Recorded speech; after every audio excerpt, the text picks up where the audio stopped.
কেন আমাদের সাথে এমন আচরণ করা হয়? আপনি আমার ভালোবাসা পছন্দ করবেন?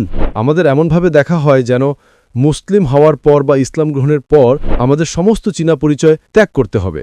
আমি ডন্ডিকে বেশি ভালোবাসি কারণ সে চীনা। যে চীনারা আবার নামাজ পড়ে নাকি?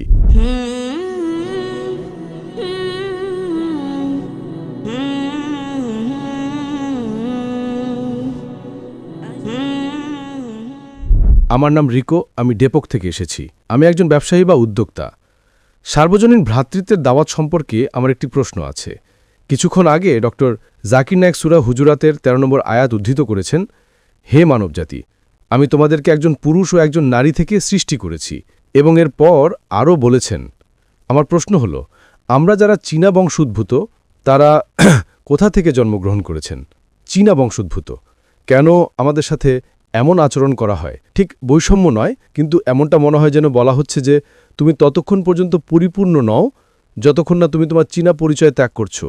এই প্রশ্নটি ইন্দোনেশিয়া সহ বিশ্বের সমস্ত চীনা বংশোদ্ভূতদের পক্ষ থেকে। আমাদের এমনভাবে দেখা হয় যেন মুসলিম হওয়ার পর বা ইসলাম গ্রহণের পর আমাদের সমস্ত চীনা পরিচয় ত্যাগ করতে হবে। এমনকি আমি মসজিদে নামাজ পড়ার সময় মনে কষ্ট পেয়েছিলাম যখন আমাকে বলা হয়েছিল যে চীনারা আবার নামাজ পড়ে নাকি। এই বিষয়ে আপনার মতামত কি? ভাই প্রশ্ন করেছেন যে আলহামদুলিল্লাহ তিনি একজন চীনা নৌ মুসলিম। হ্যাঁ, ইসলাম গ্রহণের পর যখন তিনি সূরা হুজুরাতের ৪৯ নম্বর অধ্যায়ের ১৩ নম্বর আয়াত সম্পর্কে আমার বক্তৃতা শুনেছেন, তিনি বলছেন চীনা হওয়ার কারণে তিনি বৈষম্যের শিকার হচ্ছেন। তাহলে তার কি করা উচিত? হ্যাঁ, ভাই, আপনি যে মুসলিমদের সাথে মিশছেন, যারা আপনার সাথে বৈষম্য করছে, তারা ভালো মুসলিম নয়। ঠিক। আমি যদি জানতে পারি আপনি একজন অমুসলিম যিনি ইসলাম গ্রহণ করেছেন, আমি আপনাকে আরও বেশি ভালোবাসব। এবং আমি আপনাকে ভালোবাসি ভাই। হ্যাঁ হ্যাঁ, আমি আপনাকে একজন জন্মসূত্রে মুসলিমের চেয়েও বেশি ভালোবাসব। তাহলে কি আপনি আমার ভালোবাসা পছন্দ করবেন? অবশ্যই হ্যাঁ। সুতরাং আপনাকে বুঝতে হবে, যাদের জ্ঞানের অভাব আছে তারাই এমনটা করে। আমার জন্য মাশাআল্লাহ একজন চীনা মুসলিম, মাশাআল্লাহ, আমি আপনার সাথে আরও ভালো ব্যবহার করব, আরও খুশি হব, যাতে আপনি দিনের উপর অটল থাকেন। একদম ঠিক। তাহলে কেন কেউ আপনাকে চীনা হওয়ার কারণে বৈষম্য করবে? কেন? এর মানে হলো আপনি যাদের মুসলিম বলছেন, যারা আপনার সাথে বৈষম্য করছে তাদের কোরআনের সঠিক জ্ঞান নেই। এটা খুবই স্বাভাবিক বিষয়। এমনকি ভারতেও কিছু গ্রাম আছে যেখানে মানুষ মনে করে, ও আমরা শক্তিশালী, আমরা সাইয়েদ, আমরা শেখ। কিসের সাইয়েদ আর কিসের শেখ? আমি আপনাকে আগেই বলেছি, এ আয়াতটি বলে যে শ্রেষ্ঠত্বের একমাত্র মাপকাঠি হল তাকওয়া। যদি কেউ এই কারণে বৈষম্য করে যে ও তুমি একজন খারাপ মানুষ, তুমি প্রতারণা করো, তুমি মদ্যপান করো, তুমি জুয়া খেলো, তাহলে ঠিক আছে, তা গ্রহণযোগ্য। কিন্তু শুধু চীনা হওয়ার কারণে যদি কেউ আপনাকে বৈষম্য করে, তার মানে সমস্যাটা তার মধ্যেই। আপনি কি বুঝতে পারছেন? হ্যাঁ, তাই আপনার উচিত তাদের জন্য দুঃখবোধ করা। আপনার আল্লাহর কাছে দোয়া করা উচিত যে আল্লাহ যেন তাদেরকে হেদায়েত দান করেন। পরের বার যখন তারা কিছু বলবে, আপনি বলবেন ডক্টর জাকির নায়েক। এবং ইনশাল্লাহ বেশিরভাগ ইন্দোনেশিয়ানরা আমাকে চেনেন, সবাই না, বেশিরভাগই।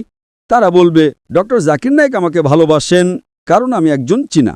এবং সাধারণত আমি অন্য জন্মসূত্রে মুসলিমদের চেয়ে আপনাকে বেশি ভালোবাসবো কারণ আপনি নবমুসলিম, তাই না? সঠিক। সুতরাং আপনার কোরআনের জ্ঞান কম বলে যদি আমাকে ঘৃণা করেন, তাতে আমার কিছু যায় আসে না। কিন্তু সে শুধু চীনা হওয়ার কারণে যদি আপনাকে ঘৃণা করে, তাহলে সমস্যাটা তার। এবং শ্রেষ্ঠ মুসলিম হওয়ার একমাত্র উপায় হল আরও বেশি তাকওয়া অর্জন করা।